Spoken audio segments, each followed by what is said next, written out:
Fáilte. Welcome to our Learn the Lore 21-day challenge, where you can spend 3 weeks to learn more about Irish lore with myself, Lora O'Brien. And today we're going to be looking at a story, or we're going to start looking at a story called Oidhe, Cloinne, Tuireann, either the violent death or the fate of the clan Tuireann. And Tuireann is one of the Tuireann, and we have multiple different parts to this story. And when I started looking into it, it was because one of our over 300 Learn the Lore Challenge members currently, as of recording this, we have 305 signed up, I believe, over at the irishpaganschool.com. So if you want to join us, join them, join all of us in studying the Irish lore, please do go over and sign up if you're not already. And one of our students, Rowan Daly, I believe it was, asked to know more about Lou. So I started looking into Lou's stories, and I would be kind of passing familiar with a lot of them. But one of the problems with the Irish lore that I found is that you kind of hear retellings of the stories, but then you don't know exactly where the source of it is, or where it comes from, or what manuscript it was in, or, you know, because they're often like part of different stories. And that was exactly what I came across when I looked at Oidhe, Cloinne, Tuireann. So what I'm going to do is, in this first video here, looking at this story, I'm going to actually not look at the story, I'm going to look at the intro, which is actually left out of some of the translations. And we have an intro which tells kind of a different story, which is really only loosely related to the main story. Okay, so where we start is with our screen share. And I'm going to show you the codex. So you remember from previous videos, and if you haven't seen the previous videos, do go into Learn the Lore Challenge when you're signed up and look at the curriculum, and you'll be able to see all previous videos. So we did look at the codex, the online database, and e-resources for Celtic studies. And this is kind of our gathering point, our database gathering point for looking at the lore, because you can go in and you can search for, I searched for Tuireann, I believe, actually, to find this. You get the classification, the mythological cycle. You get the source manuscripts. Now, an interesting one about this is that it's classified with the mythological cycle, which would be the Tuireann. And where it comes in the cycle is between the first Battle of Moytura and the second Battle of Moytura. So the Tuireann at this point in the story cycle are under the thumb of the Fomorians. Okay, Nuada has lost his arm, and Lou has arrived and is basically about to take over, has taken over the Tuireann as their kind of war chief, okay? Or king, possibly even. So the interesting thing is that the language is early modern Irish. The date is 16th to 17th century. And the manuscripts are all from the 1900s. When you click through, you can actually see, in some of them, you can see it says provenance. And you can see when they were written. So this particular one was transcribed by Patrick Brown in County Clare in 1805. This one was by Michael O'Longan in 1797. Now that is just where they've been transcribed out of the manuscripts into kind of a written form, obviously at that point, and then digitized after that. So when we go down, we can see the primary sources, and Eugene O'Curry looked at this as part of the 3 most sorrowful tales of Erin. So it does lie in this kind of little trio or triad or of lore, along with the Children of Lear and Deirdre and the Sons of Uisneach, I believe is the third one. Just off the top of my head. Hopefully I got that right. And what we have is, like I said, it's the kind of middle tale there. So the fate of the children of Tuireann is the translation there, and we can actually click through to the link here, and that is the link that I found here. So originally it came off Google, and don't be worried about the Irish there, but you can actually go through it, and so you can see this is part of Professor O'Curry on the fate of the children of Tuireann. So usually this script that you see here, which looks kind of artistic, this is how Irish used to be written in academic circles in the 1800s and into the 1900s. Indeed, I believe it only changed in the 1960s when school, primary school and secondary school Irish was standardized. So this is kind of an archaic Gaelic script that was still being used. So even if you read Irish, this is actually quite difficult to read. So don't worry about looking at that and either trying to translate it or understand it if you're not there. But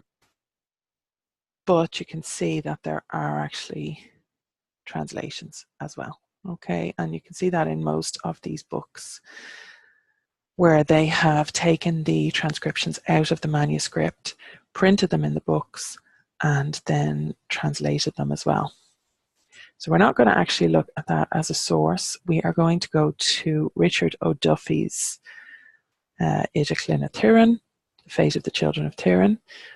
There is another one. I haven't got, this one I don't think was translated, Sean O'Keally's text in modern Irish, but we do have, I'll just flip over briefly to the one we're not looking at, is P.W. Joyce's Old Celtic Romances, which is an interesting book, but P.W. Joyce was incredibly colonial in his viewpoint and his how he treated the Irish folklore and mythology.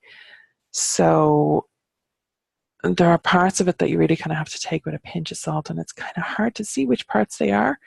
I mean, one of the very basic things that annoys me is the anglicization of the words. And, you know, there's even kind of references to, I have standardized the names in my version or in my translation to make them easier to pronounce. And like, he's talking about his, you know, his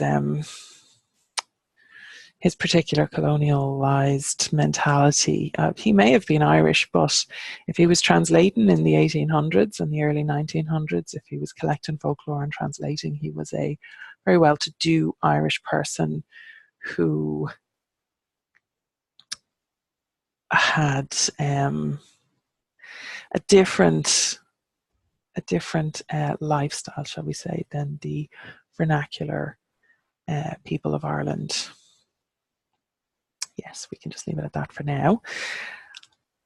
So the attitude, there's a very kind of condescending attitude through, I love this. So in case you're not familiar, actually, this is archive.org, and they have literally archived these books. So they have taken photographs and they make this little kind of flip through. So you can see on the original, this is Irene Owen Audrey, maybe, July 1922. So that was the original owner of this book. And you can flip through like so and have a read of all of these really fantastic books. Okay, so as you can see here, this is Conla of the Golden Hair and the Fairy Maiden. So we've looked at that story already, and again, do go back and register with the Irish Lore course if you're not already, and check the previous day's curriculum if you haven't come across that so far. But anyway, what I want to look at today, because we're already probably run out of time, is not that, not the Atlantis, but Richard O'Duffy's. So that's this one here. Okay, so you can see this was a booklet, or maybe even a pamphlet, which is Oidhe Cloinne Tuireann, The Fate of the Children of Tuireann, edited by the Society for the Preservation of the Irish Language, with notes, translation, and a complete vocabulary by Richard O'Duffy. So back in the day, so this was published in 1901, and work was really being done. Oh, it's the same, it's the same owner, same book owner. Irene, yeah, that could be Dwyer actually. Irene something Andrews from Cloinne in County Meath, and this one was 1924. Irene got her hands on this. So you can again flick through. This one just covers the fate of the children of Tuireann, and it's the second of the 3 sorrows of the storytelling issued by the Society, and the children of Lear is the first one, and yes, the third, the fate of the sons of Uisneach, belongs in the Milesian period. So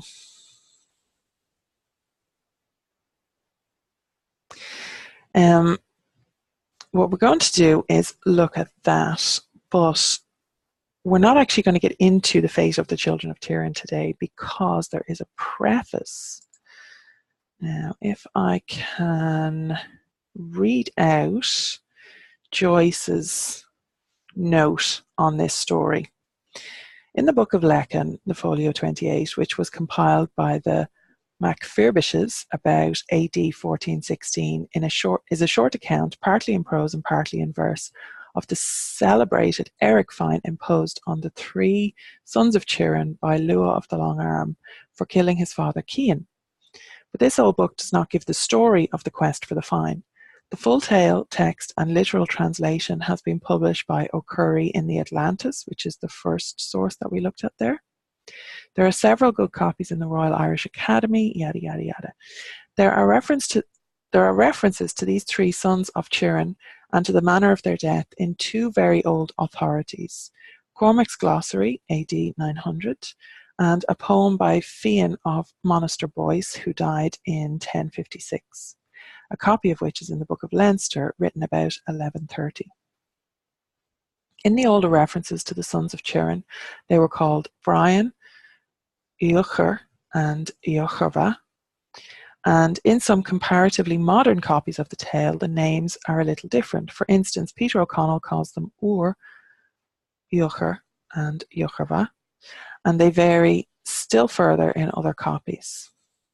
That should actually be the Irish pronunciation. The spelling of Brian and Brian in Irish is the same, but in Irish it's pronounced Brian, not Brian, so my brain switched to English pronunciation. So it should be Brian, Eochair, Eocharva. Now those names are not easy to pronounce even if you speak Irish. Brian not so much, but I may not even be saying Eochair and Eocharva correctly because I've never heard them pronounced, so that is just my approximation of it. But anyway, I have taken advantage of this variety to give the names in a more, in a more pronounceable form in my translation. In the original, this tale is introduced by an anecdote of Nuada of the Silver Hand and of 2 great Dedanan leeches, Midak and Armaja, which has nothing whatever to do with the story and which I have omitted. Okay, so that is the bit that I would like to look at today. Okay, and it's not very long, but it does kind of bring together some other bits that, just to loop it back, I wasn't actually aware that this was where these stories came from. There's actually two little anecdotes, 2 little stories kind of within one piece of lore. One is the strange surgery, let's call it, not to spoiler the story, and one is Nuada's arm. Okay, so we're going to actually look at both of those, because even though I was familiar with both of those stories, I hadn't got it in my brain about where they had been sourced from. Okay, so this is why it's really important to read the original lore so that you can get things in context and you're not just getting retellings and kind of out of context bits that have been plucked and just, taken out, anything that kind of catches the interest of whoever's doing the writing, or bits that have been left out because whoever's doing the writing doesn't like them. Okay? So we skip forward, I believe, to, so this is the argument, which is basically like a summary. You'll get that in the start, and then you have the Old Irish, and we are going to skip through because I believe it's on like page 60 something, if memory serves. 60, we're still in Old Irish translation. Okay, so the fate of the children of Tuireann here set down. Gracious freeborn king, who was surnamed Nuala Argadlov, son of Ectoch, son of Etherlov, son of Oidhe, son of Ali, took sovereignty and possession over the beautiful complexioned Tuatha Dé Danann. And it so happened that the king had one arm of silver, and his doorkeeper one eye. One day, upon which that young man went out from the ramparts of Tara, he saw approaching him on the plain 2 handsome, young, and well-formed persons, and they greeted him, and they got a similar salutation. And the doorkeeper asked tidings of them. What place have you come from, O ye young and noble-formed persons? We are good physicians, they replied. If ye are, said he, will ye put an eye into the place of my own eye? I myself could put the eye of that cat in your lap into the place of your eye, quoth one of them. I would be glad of that, says the doorkeeper. And forthwith they put the eye of the cat into the place of the eye of the young man. That substitute was both convenient and inconvenient for him. For when he desired to take sleep or repose, then the eye would start at the squeaking of the mice and the flying of the birds and the motion of the reeds. And when he desired to watch a host or an assembly, then it was that it would be in deep repose and sleep. Now that is a story that I've come across, the cat's eye, the doorman with the cat's eye, and I didn't know it came from here. So it's one of the ones that I used to tell my kids when they were small. So, and he went in and told the king that good physicians had come to Tara. For, says he, they have put the eye of a cat into the place of my eye. Bring them in, says the king. And they came in, they heard a fearful and piteous sigh. And as they came in, they heard a fearful and piteous sigh. Said Meach, one of the physicians, I hear the sigh of a warrior. Said Irviach, the other, see that it is not the sigh of a warrior over a dale, which is blackening him on one side. Now, a dale here is not translated, and I did look for it in the Dictionary of Old Irish, or the Electronic Dictionary of Irish, which is the Old Irish Folklore, and I could not find it. So I went to our modern Irish dictionary that is at Teanglann, teanglann.ie, and threw it into the search, and what we got is dale, a beetle, or an insect or a worm, and usually with búil, so búil dale, would be a sharp sting, a sudden start, a fit, or a whim. Okay, so in this case, we're talking about an insect, a worm, a beetle. So what they're saying is, see that it is not the sigh of a warrior over a dale, which is blackening him on one side, so that something had kind of got into him and was poisoning him effectively. So we have this kind of theme again of the poisonous worm or paste or, insect in this case, rather than a snake. But it is, again, it's one of those patterns and common themes that we're going to see through quite a lot of this lore. We saw it in the River Barrow as well, just for anybody who missed those videos. So we were looking at the Dinhenicus of the River Barrow, and that was one of the themes that came up there. So the story continues. Then the king was brought out of the place, and the king that they're talking about here now is Nuada, remember, who is one of the Tuatha Dé Danann. So the king was brought out of the place where he was, and they examined him.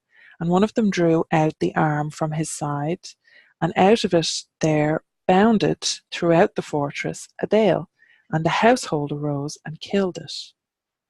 So this is something that has been drawn out. So a beetle or a worm or whatever it was has been drawn out of the king. And once it escaped, then the household arose and killed it. So it's going to be our point to ponder for today. What do you think that means? What do you think it represents? And Miach sought another arm of equal length and thickness to give to him. And all the Tuatha Dé Danann were sought, but there was not found amongst them an arm which would suit him, but that of Moan the swineherd. Would the bones of his arm suit ye? They inquired. Now, this here, there's actually a couple of versions of this story that I've heard. One is that they replaced his arm with the arm of Moan the swineherd. And the other is that they went and they found the original arm that Nuada had lost in the first battle of Moitura, Cathmachira, when he was fighting Shreng, I believe. I'm looking at John over here, but he's got his headphones on.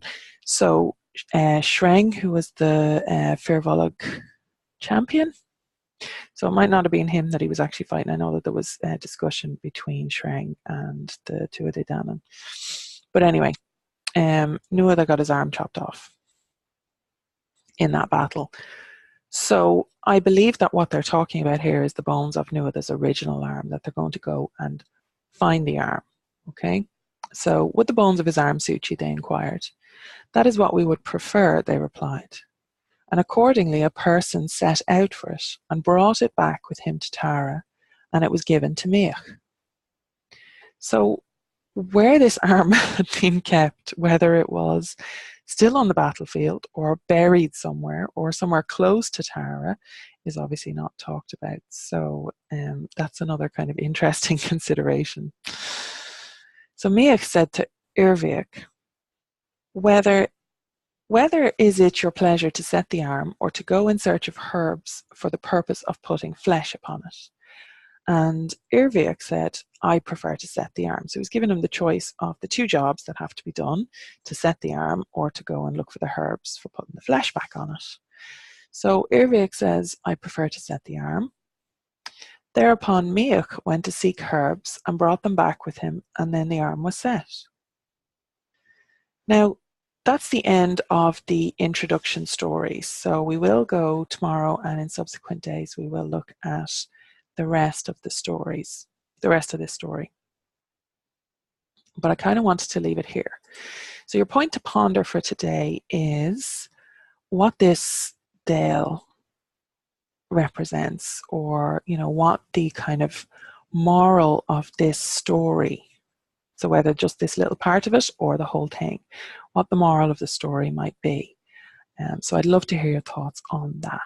Okay.